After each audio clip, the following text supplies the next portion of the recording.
Jatend migao mar somo Julius Migos ogamba osingone jotije mag mbalariany ni piny owacho biro chopo kare winjruok duto manobed e kindgi manomiyo giyie chungo ng'anyo. Ogamba mane lose nyasi mokwongo mar sidho jopuonjre 917 kondo e kar tiegruok mar Masai Mara Technical College mantiere Narok East onyiso jopuonjre mondo many thuolo mag tije ahinya sekta mar limbe kolero ni piny owacho keto mwandu mathoth e TVETs mondo okony rowere. County Commissioner Manarok Kipkech Loitaita onyiso luoro ewi nok mar tije tok jopuonjre tieko somo, kata kamano ojiwo jonyuol mondo med tieko jopuonjre mondo mi gimed somo.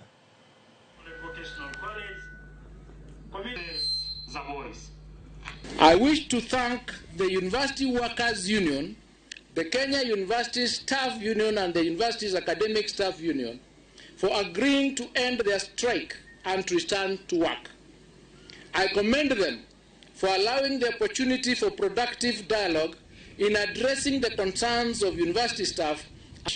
I therefore invite you, our dear graduates, to use your skills for positive development, keep learning, and never ever stop seeking opportunities. This workshop will provide hands-on experience to our hospitality students.